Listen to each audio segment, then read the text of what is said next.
Every time. Good morning, good afternoon. Welcome to the Let's Get Blunt podcast, where we roll up something sweet and get blunt about our healing. Today we have Miss Halimah, which is lovely to speak to her. Before I let her introduce herself, I am going to talk about our sponsor again, Golden Earth Botanics. Today we are featuring the Moon Waters, which is a terpene-infused moon water. It's very relaxing. It has myrcene and geraniol, so it has a real like floral, rosy taste to it, but also super calming.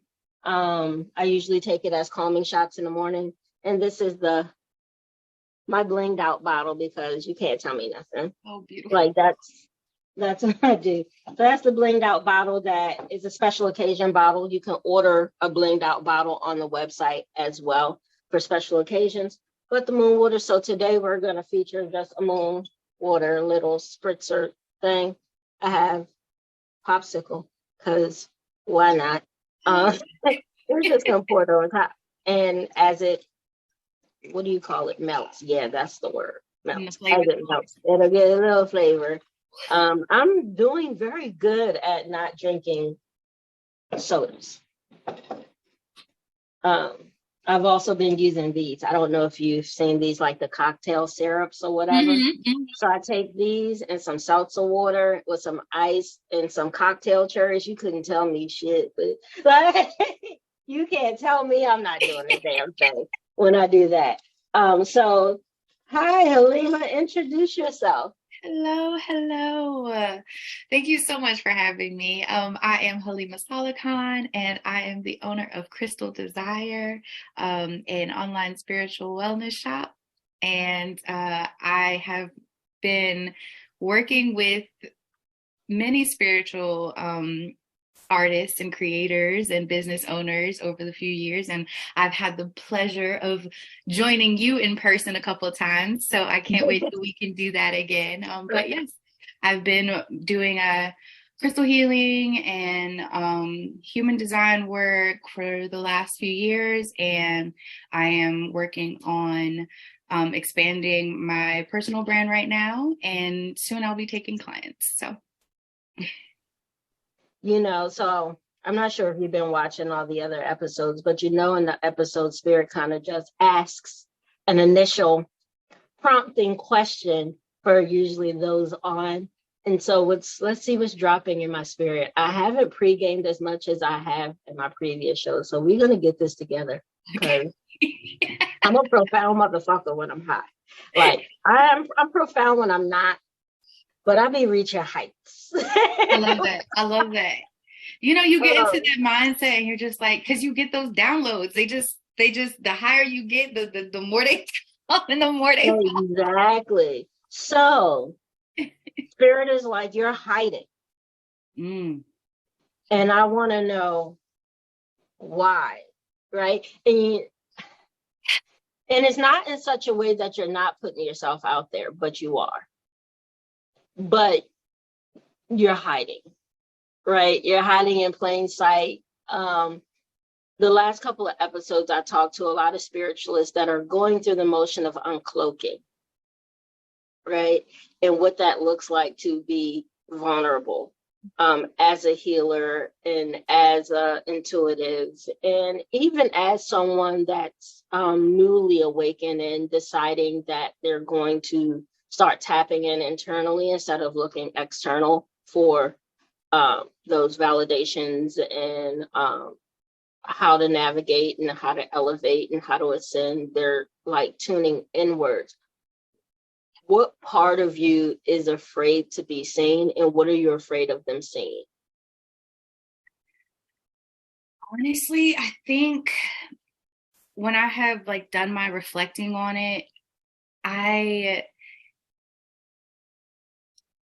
feel like I am really scared of the heights that I'm going to go. I have always said and limited myself. Cause I'm a Black woman that knows what she wants, and I know I'm going to get it. Can't nobody tell me otherwise. Right.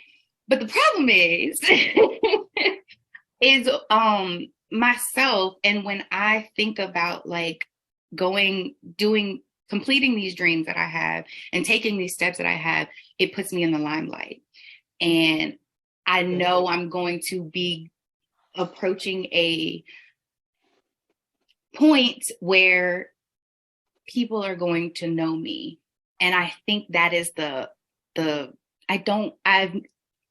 I won't say I don't want people to know me, but I've always been very private.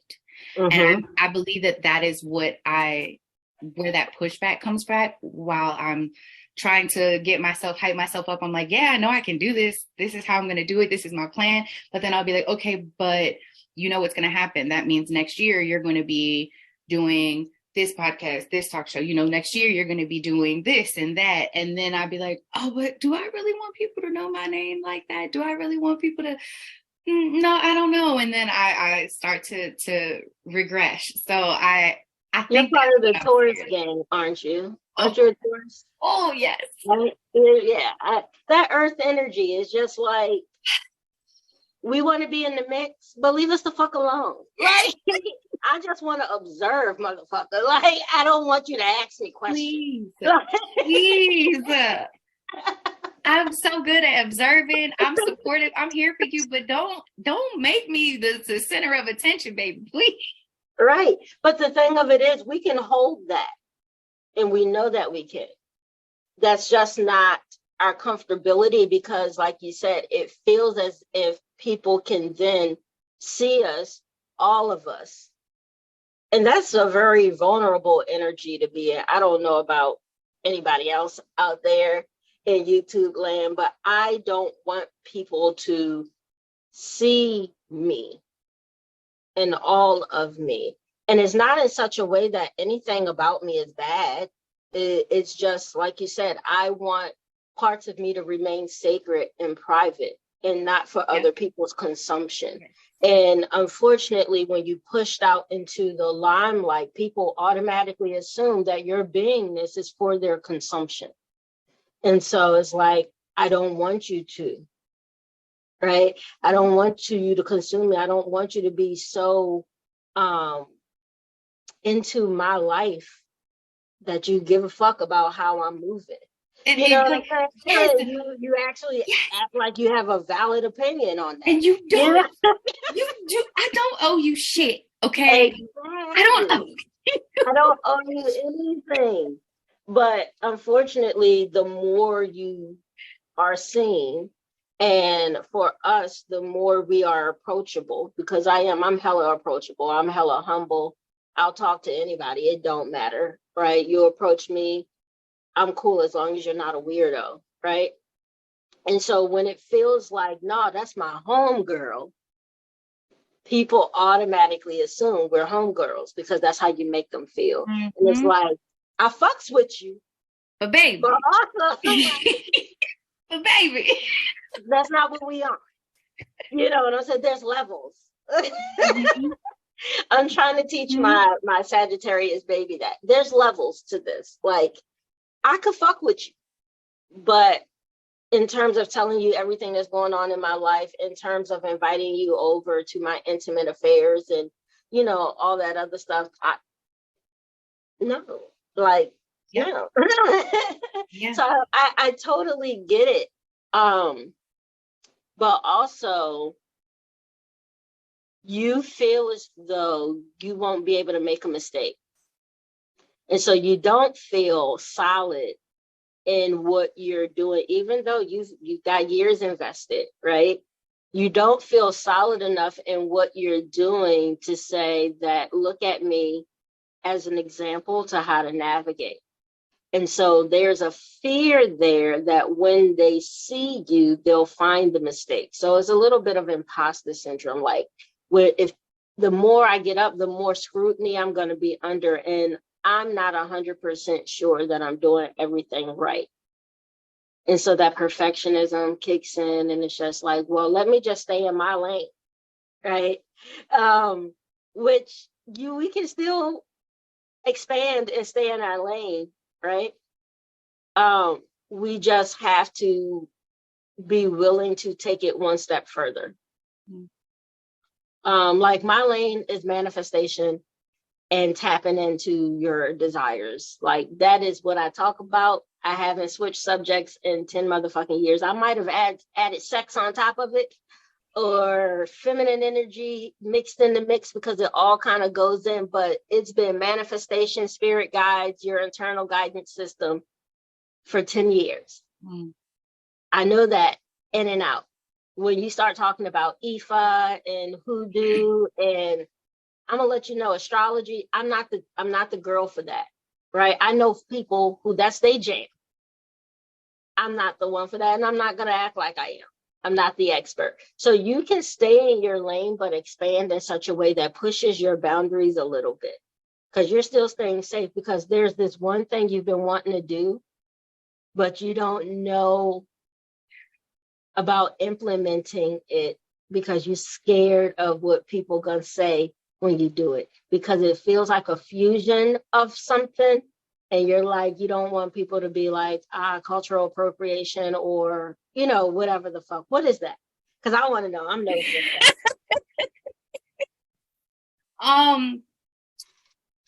It's okay. So it's a couple of things. I am working on essentially my personal brand, and the overwhelming piece of that is I have done a lot of things over the last 10 years of my life.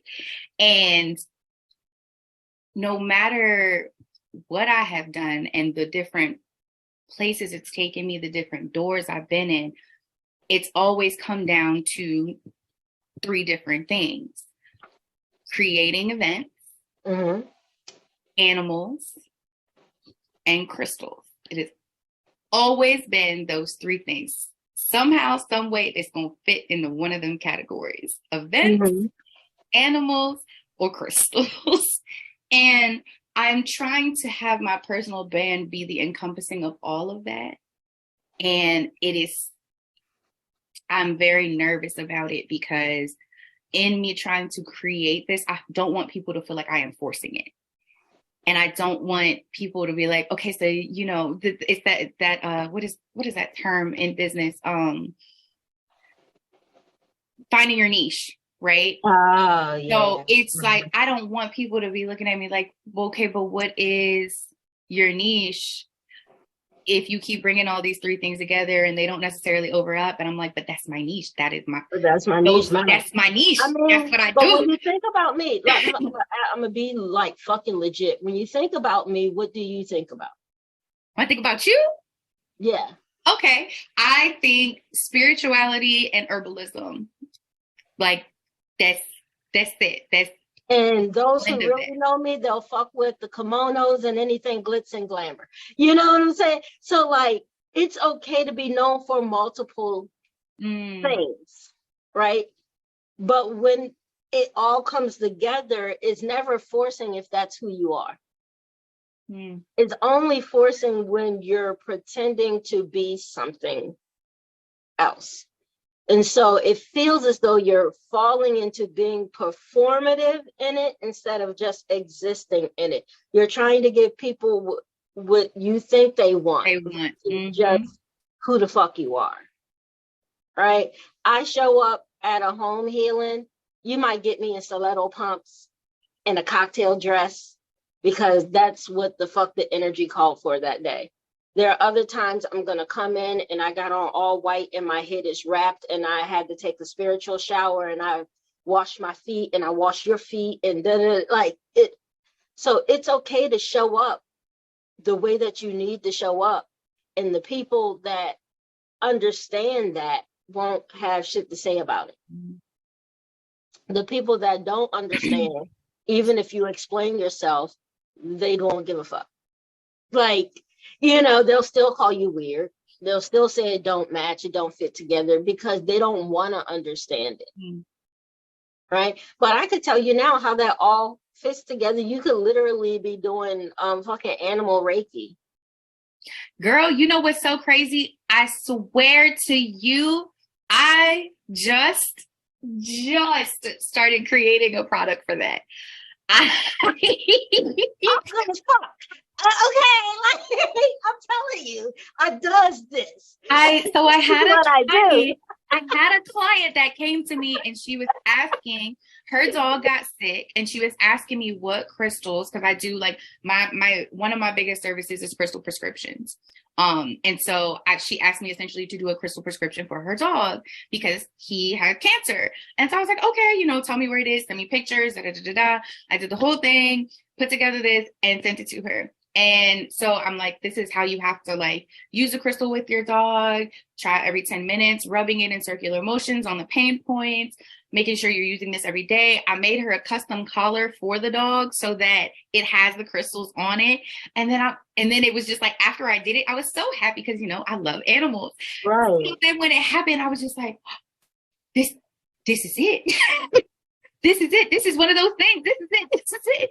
So then I went down that rabbit hole, and I swear to you, I just finished like the design for it like 2 days ago. See? I swear it's like I'm psychic. And this will lead me to what I have saw a post about a few times in the last month or so, is when your gifting has been validated in multiple spaces, you need to stop questioning your gifting. Okay. Like, I'm going to be honest. I still question, moments like that, when I say it's like I'm psychic or something, internally, it's still that it's clicking like, Ty, you know what you're doing. Ty, you know what you're doing. Ty, it's 10 years of this shit. I've helped thousands of women. And I'm batting like 95% right now. But still, I have those moments where I'm like, did I hear that right? Am I doing this right? Am I moving right? And all those things. So I have to learn to stop second guessing myself and my gift when it's been validated thousands, literally, of times. So how did you do that? Because I need like a manual. I need like, because I have moments like that, but it's for other people. Like, I don't know what it is. I have these things that happen where I'm just there for people at the right time, and I am able to just be whatever they need at that moment. So everybody, if you've been following me for any minute, you know that I love analogies. I will tell a story and I will tie it together. So I'm going to tell you the story of going through the gas chamber in basic training, right? On your hip, you have the gas mask. You're outside the gas chamber. You could smell it, but you put your gas mask on when you go in. You can still smell it, but it's not hitting you, right? Mm-hmm. And then you take it off. And you take that, you try to hold your breath, but you can't, right? You can't hold long enough to do it. And then you go, and you take all that shit in and you're just gagging and and you got to talk through it and you put your mask back on, you pop it, fresh air, then you leave out whatever, right? For the life of me, 17, I've been through it at 17, 18, and I think around 22-ish. For the life of me, it felt like torture. It's just like, why the fuck would you do this to me? Like, why are you guys having us do this? But what it became is trusting your equipment, right? If I never experienced that, I have no trust in what I have to carry on my hip at all times, right? I would just end up taking it for granted and hoping and praying that it works. In fact, I would have never even fucking used it. It had just been there. I would have used it when they taught us how to and never touched it again. But going through that chamber got us in a matter of one, of testing the equipment, being comfortable, knowing that that's a life-saving piece of equipment on our hip, and to not take it for granted. Like, don't lose this motherfucker. You know what I'm saying? And so when we talk about our spirituality, our intuitiveness, our gifting, when I started the same way. I had to start trusting my equipment, which for me is my clairaudience, my clairsentience, and, I lay hands. I'm a I'm a that kind of person, right? And so I had to start testing it, small incrementals, right?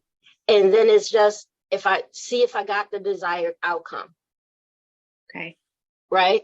I would do readings or for someone and then see if I got the desired outcome. Right. So only done it with cards. That's it. Exactly. So it's the same thing. Just experiment. It's the same thing as when you go. I taught people manifestation. I said when you first get in and you're doing all the things, start small. Start at $50. Yes. Start at 100 because you need to know how it's on your side, one, and then you need to continually use the muscle so that you know when something's wrong. Right? Like right now in my internal system, I know when I fucked up. I know when I done fucked up. Like I have very visceral reactions to being out of alignment. If I'm having seizures, if I'm having trouble speaking, if I'm having trouble walking, I'm out of alignment some fucking way, and I need to pause and I need to bring that shit back in, right? But it's because I paid attention. So how often did you have to do body scans in order to like get to that point of knowing? Constantly. The body is out of alignment. Okay. Constantly, because I will tell you that it's ever changing because you're gonna eventually evolve. And then you're going to have to relearn the shit all over again. I'm in an expansion right now. Okay. I wake up every morning and it's like, it feels like I'm high and I'm not. It's just this weird fogginess, like a head high, but I'm not. And that's been the last couple of months. And then I'm like, okay, then I have to sit and I have to ask, what the fuck is this? And your body will talk to you. If you're clairaudient, you'll hear it. If you're, clairsentient, you probably will feel where it is, or it might just pop in your brain, like heart or something like that, right? Small. Okay. Just start small and start testing it. And the more you use it, and the more you use it, and the more you use it, you get more comfortable in it. And also it doesn't become such a task. I now can like snap my fingers and balance somebody's energy. I remember it used to take me 45 minutes. 45 minutes, and I was charging like $25, $35. Whew. Right. When price changes, Lord, that is something. And now I can do it merely by saying so, right? And then you don't want to know what I charge right now, but right. And so when you work with me and it takes me such a short time, I find myself just talking to them, right? And just talking them through what I did in that split second, because otherwise it just feels like I paid you how much to do what? To do what now? Like, so now we just talk it through, and now you're gonna sit on the phone with me for an hour, and that's fine because you're happy. And I'm all right with it. I was fine with it just being what it is. But it becomes a thing where you have to have such an innate trust with yourself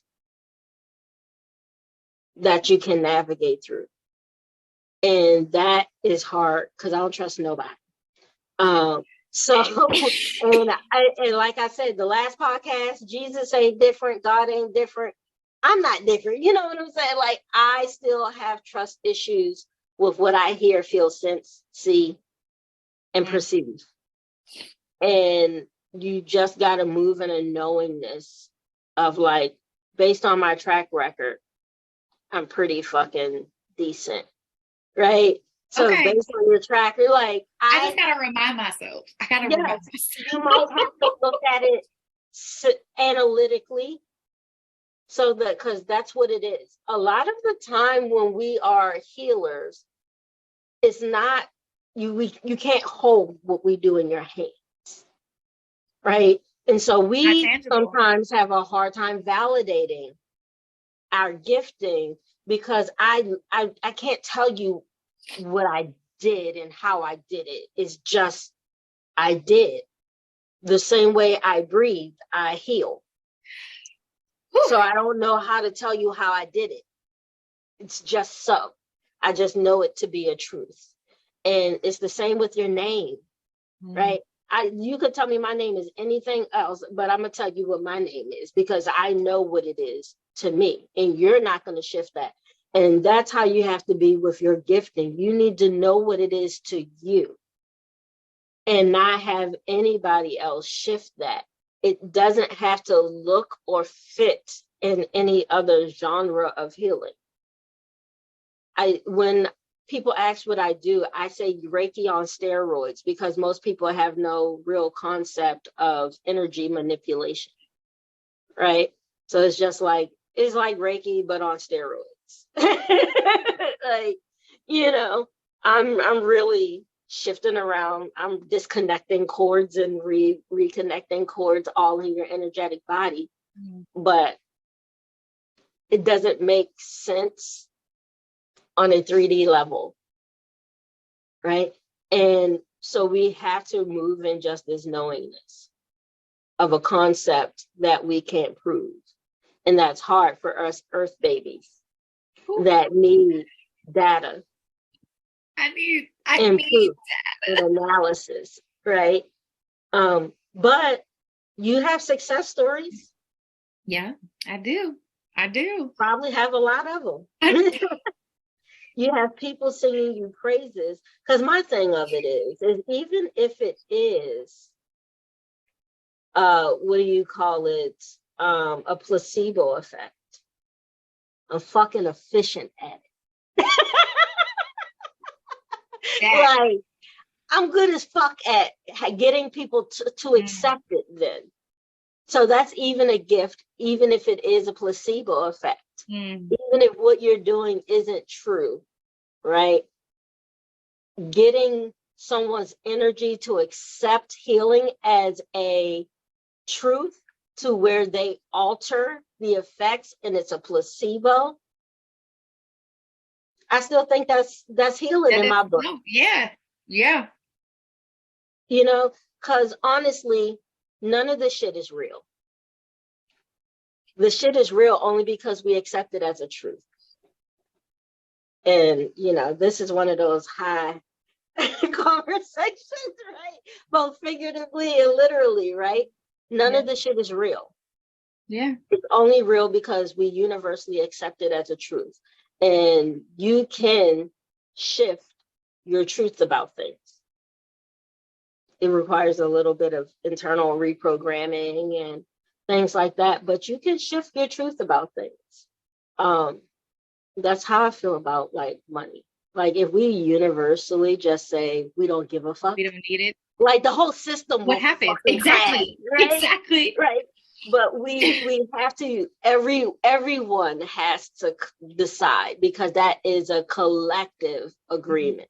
So everybody has to agree that it's some bullshit for it to, or the majority has to agree that it's some bullshit, and then decide to not partake in it. And then the whole fucking system would crash, right? What it would dissolve into, who the fuck knows, right?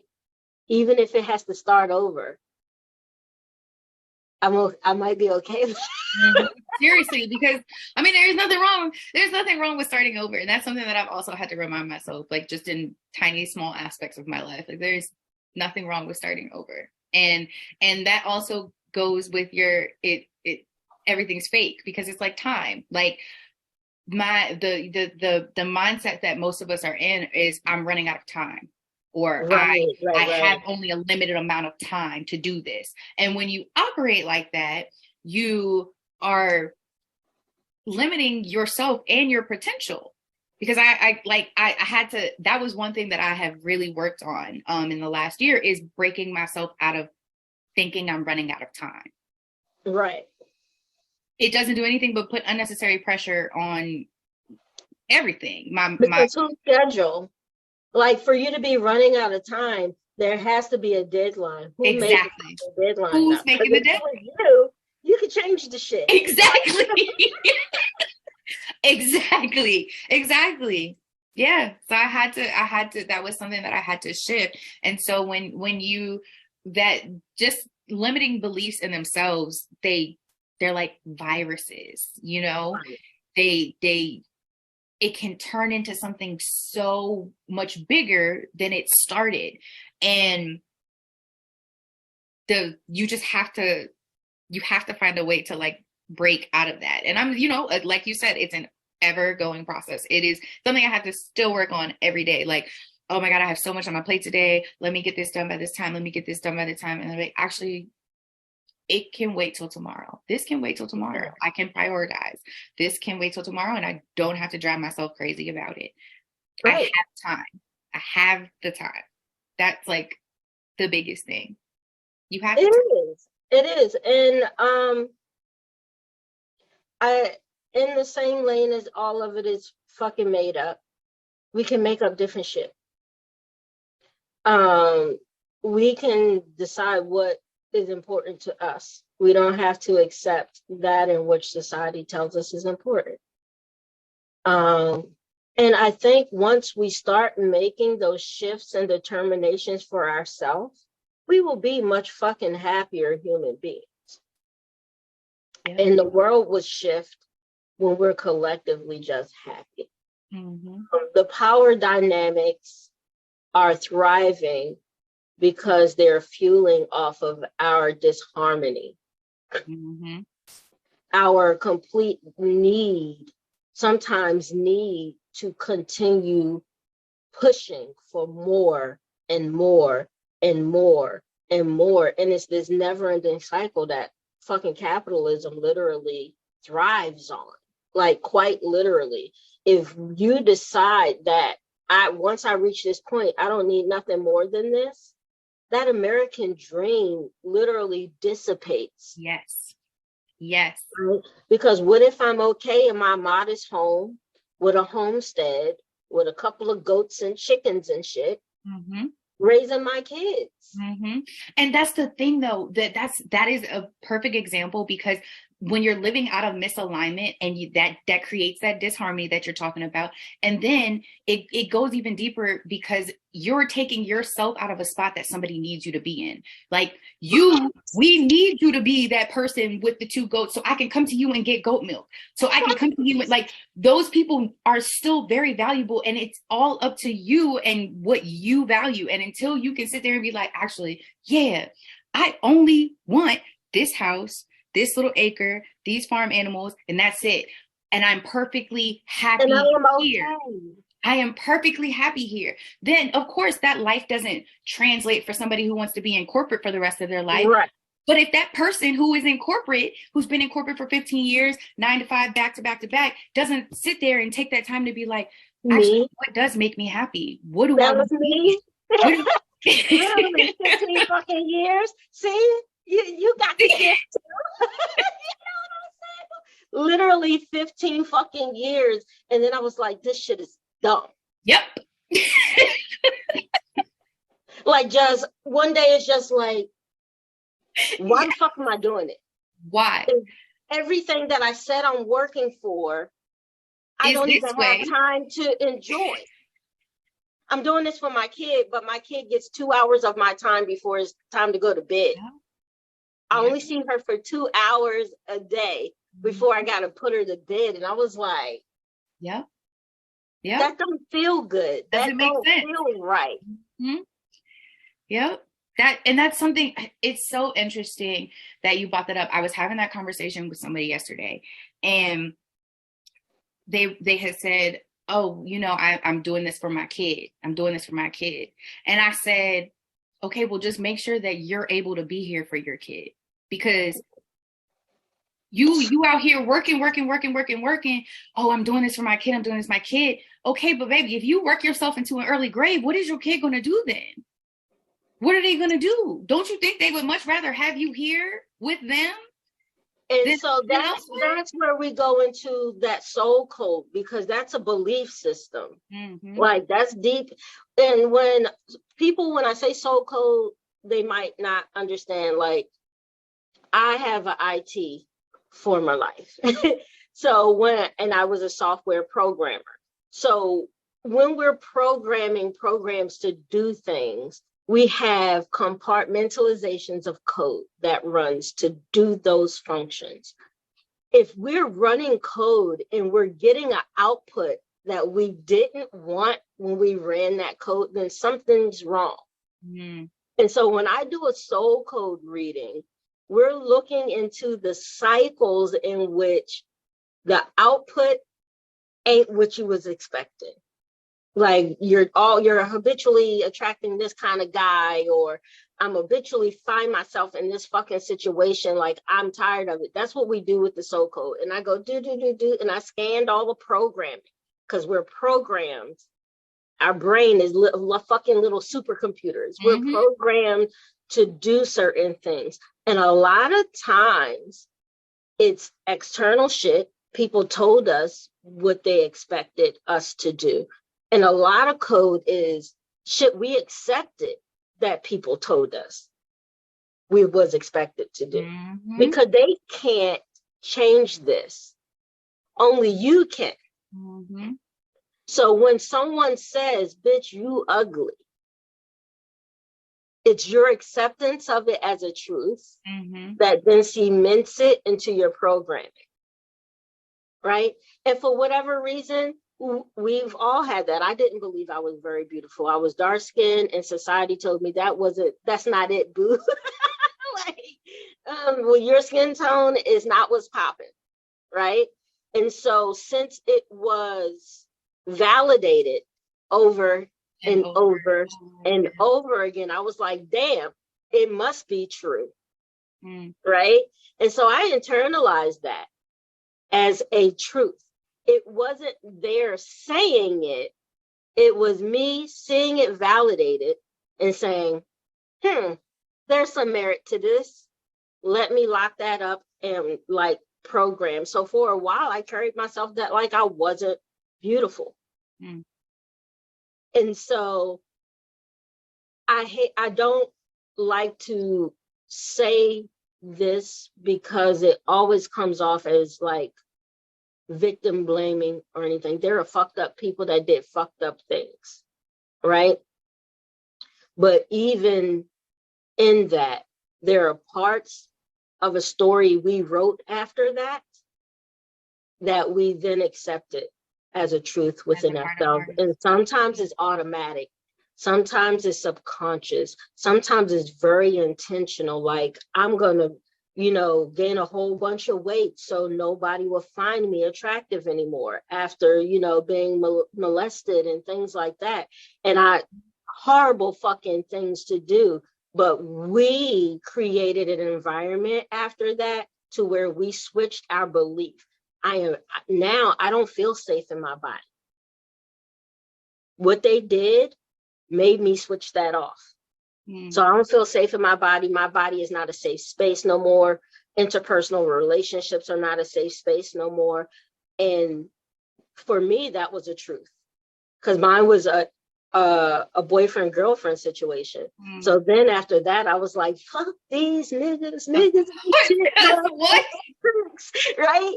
And I would dog the fuck out of them, because it was like, y'all not shit no way. Mm-hmm. Why would I give up myself to be discarded and y'all to do whatever the fuck you want with me? I'm gonna dog you before you dog me.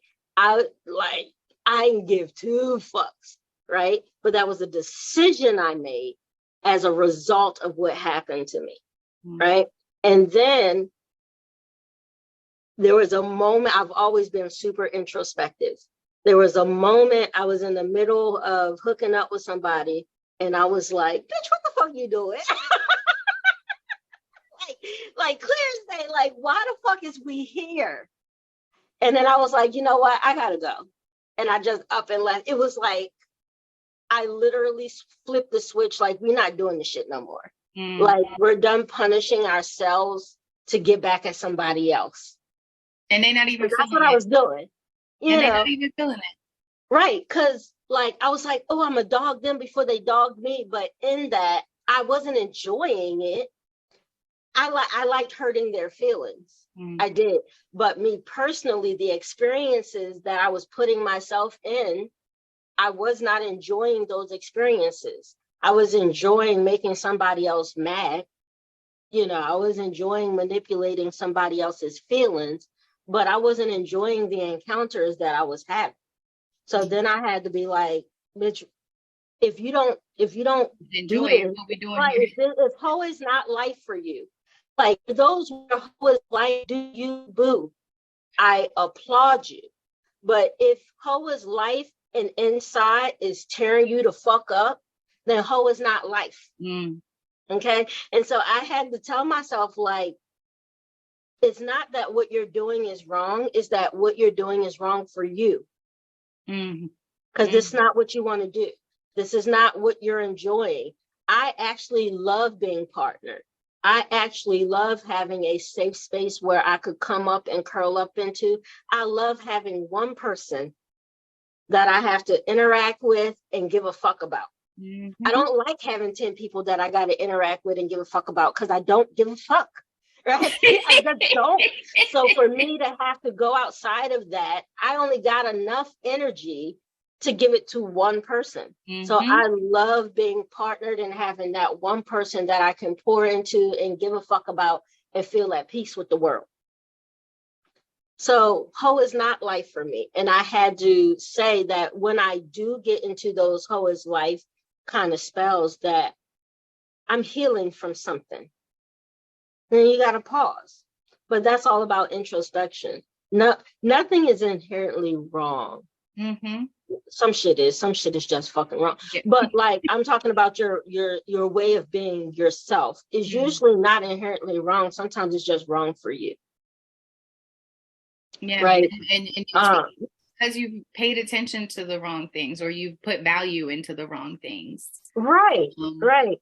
Because it really boils down to, am I doing it intentionally, or is this just something I'm doing?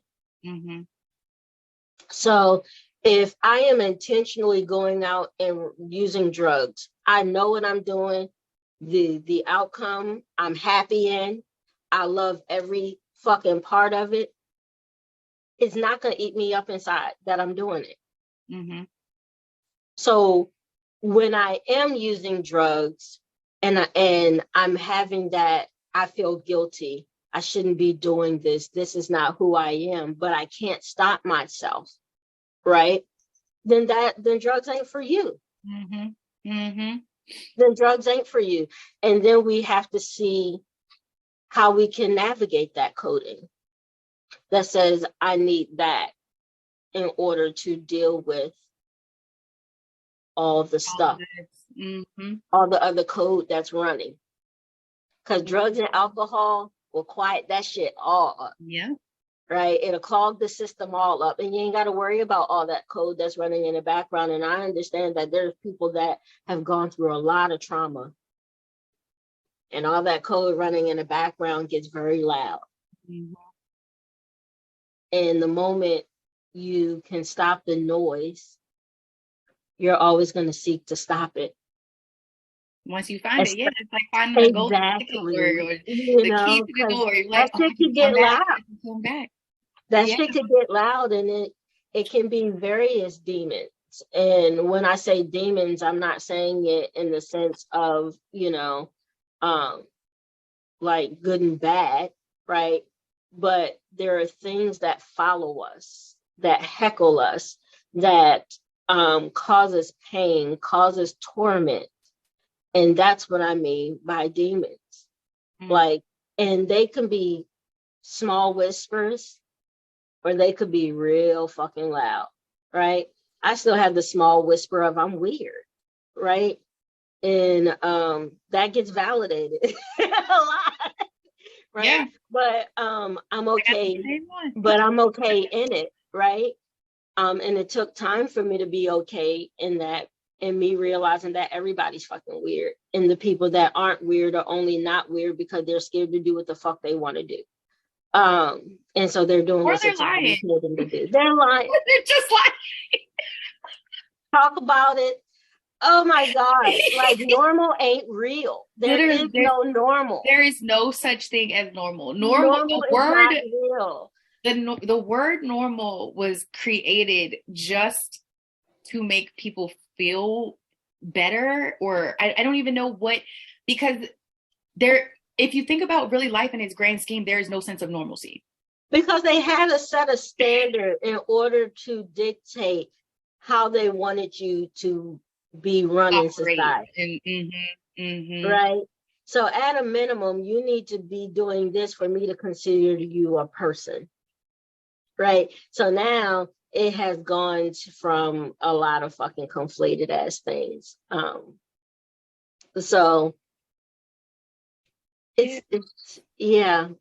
Again, all this shit is made up. Yeah. I need a t-shirt that says all this shit is made up. You absolutely do. Because I swear I say it on every podcast. And I literally will be sitting and be like, why is this what it is? And who decided this? I have so many moments like that. Like, who made this? I got fucking questions that need answers. Because what the fuck was you thinking? What were you thinking? Like, there are definitely things I'll be like, nah, I have a bone to pick with you, because what? Right. So at the end of all our conversation, I usually do a summation of like what this talk was about. Because again, these are unscripted ass talks. I never know what the fuck we talking about coming into these. So what would you say would be a culmination of today's conversation? Damn. I would say about learning your truth and how it is independent from everybody else. I would say our conversation also touched on recoding yourself. Yeah.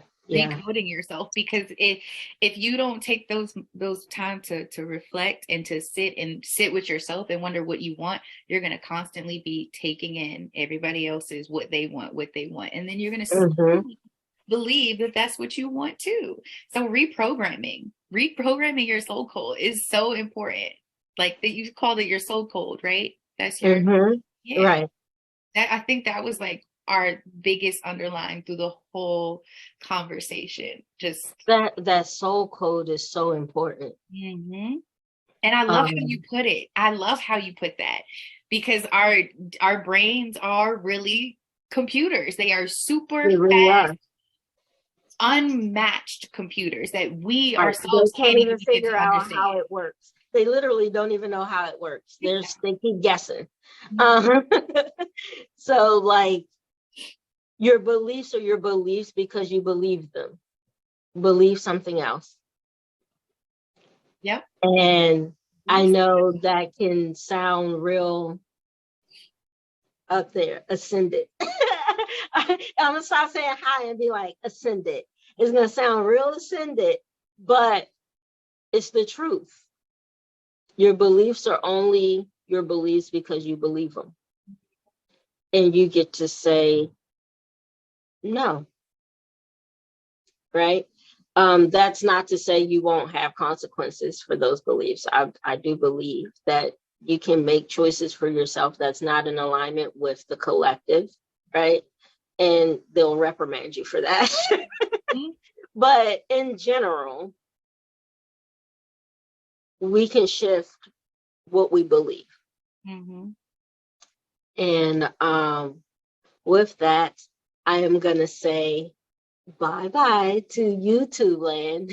And we're going to continue this conversation over on Patreon. So for those of you who want to join the Patreon, get access to these extended conversations, pop-up healings, become part of the frequency, you get monthly energetic readings, yoga sessions, etc., etc. You can join for as little as $10 a month down below.